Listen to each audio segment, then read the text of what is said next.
증권가 연구원들 오늘장에서 어떤 전략 주고 있는지 화면을 통해서 확인을 해보겠습니다. 먼저 동양증권 조병현 연구원입니다. 주요국 제조업 지표가 회복세를 보였다. 국내 증시의 펀더멘탈에 긍정적인 영향을 기대를 해보자라는 의견을 제시를 하고 있습니다. 대신증권 이경민 연구원은 코스피 2000선 안착 시도가 나타나고 있다면서 원달러 환율 1010원선 지지력이 확인되고 있다는 점에 주목을 하고 있습니다. 현대증권 배성영 연구원입니다. 미증시 강세 지속으로 국내 증시는 2000선 안착 시도가 나타나고 있다라는 점을 보고 있습니다. 삼성증권 김용구 연구원입니다. G2 매크로 개선이 긍정적이다. 그리고 2분기 실적 부담은 부정 요인이다라는 의견인데요. 2030선 부근에서 비중을 축소하는 것이 좋겠다라는 전략을 제시를 하고 있습니다. 자, 그만큼 시장은 긍정 요인과 이 부정 요인이 맞서고 있어서 여전히 박스권이다라는 그 시각이 강한 것 같고요. 2000선 안착을 시도를 하고 있긴 한데 또 이쪽으로는 2030선 넘어서기에는 좀 어렵다라는 의견도 나오고 있어서 전략을 세우기가 좀 많이 고민이 되는 그 시기입니다. 자, 이 중에서 동양증권 조병현 연구원의 의견 들어보도록 하겠습니다. 연구원님 안녕하세요. 예, 안녕하십니까. 네, 한 줄 전략 보니까 전체적으로 이 지표, 글로벌 지표를 많이 좀 주목을 하셨는데 그것이 우리 시장에 좀 긍정적으로 계속적으로 좀 작용할 수 있다라고 보고 계시는 겁니까? 예, 그렇습니다. 일단은 어저께 미국 증시 상당히 큰 폭으로 상승을 하면서 긍정적인 모멘텀을 국내 증시에도 오늘 제공을 해주고 있는데요. 그 원인이 됐던 거를 보시게 되면은 ISM 제조업 지수가 어저께 55.3 나왔습니다. 이게 지난달보다 조금 미흡한 수준이긴 하지만은 13개월 연속해서 지금 확장 국면을 유지를 하고 있다. 이런 점들이 긍정적으로 볼 수 있겠고요. 특히 세부 지표 중에서 신규 주문 지수가 지금 58.9를 기록을 했습니다. 이게 연중 최고치입니다.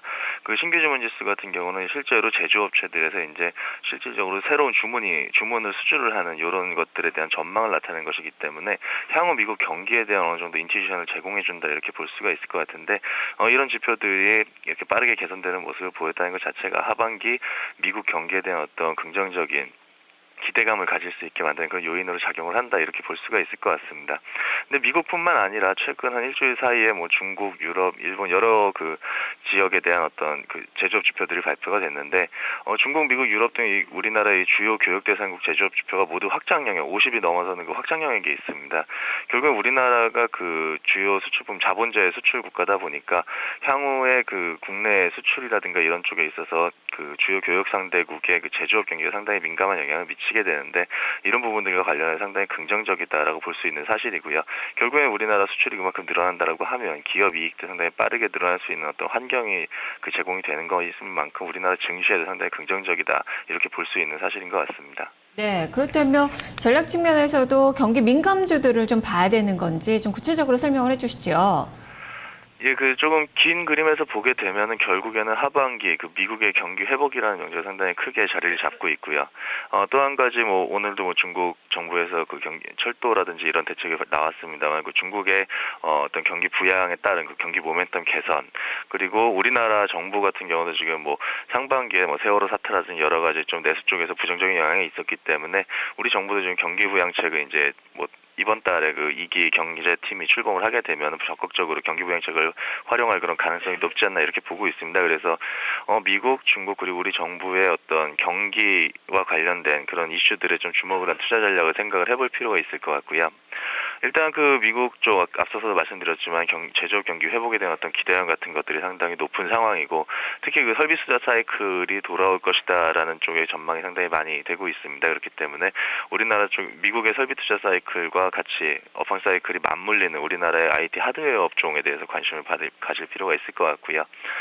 또 한 가지는 중국이 지금 계속해서 경기가 안 좋다라는 이야기를 하고 있다가 중국 정부의 어떤 적극적인 대응에 나서면서 중국 성장률 전망치에 대한 기대치가 상당히 높아지고 있는 그런 상황입니다. 그러다 보니까 중국의 투자 활동, 정부의 투자 지원 이런 것들에 힘을 입어서 주가도 긍정적인, 업황도 긍정적인 어떤 영향을 받을 수 있는 우리나라의 소재 섹터 관심을 가져볼 필요 있을 것 같습니다. 그리고 우리 정부도 지금 상반기의 내수 경기가 상당히 안 좋았었기 때문에 내수 부양을 위한 어떤 대책들을 마련할 거라고 생각을 하고 있고요.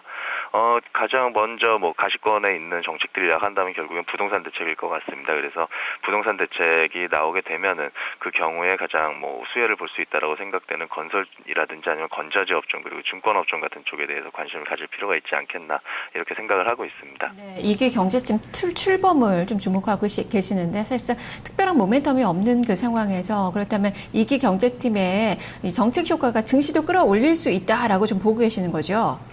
예, 그렇습니다. 지금 이기 경제팀 같은 경우에 주목을 받고 있는 이유는 일단 그 최경환 내정자 자체가 약간 상당히 시장 친화적인 성격을 가지고 있고 그리고 실질적으로 체감할 수 있는 어떤 정책 뭐 이런 부분들 사전적으로 언론을 통해 가지고 알려진 내용들이 상당히 시장 친화적이고 성장 중심적인 그런 정책 성향을 가지고 있는 걸로 알고 있습니다. 거기다가 이미 내정자의 지위임에도 불구하고 최경환 내정자의 어떤 발언들에 있어서 지금 정부 관계 부처들도 지금 발빠르게 움직이는 모습들을 보여주고 있기 때문에 실행력까지도 어느 정도 겸비가 되지 않았나 이런 생각을 가지고 있고요. 그리고 최근에 들어서 그 언론 보도 같은 것들을 통해서 이렇게 많이 회자가 되고 있는 정책들 그 중에서도 뭐 증시에 가장 긍정적인 영향을 미칠 수 있다라고 보는 건 결국에는 부동산 정책하고 그리고 뭐 퇴직연금이라든지 이런 공적 자금을 주식 투자 비중을 좀 높이겠다 이런 뭐 관련된 그 언급들 이런 것들이 뭐 증시에는 상당히 기대감을 가지게 만드는 요인들로 작용을 한다 이렇게 보고 있습니다. 네, 알겠습니다. 말씀 잘 들었습니다. 감사합니다. 네, 그만큼 최 후보자가 시장 중시의 그 가능성을 조금 더 많이 좀 볼 수 있는 그런 인물이라는 점에서 증시는 많이 좀 호재성 재료로 인식을 하고 있는 것 같네요. 동양증권 조병현 연구원과 함께 살펴봤습니다.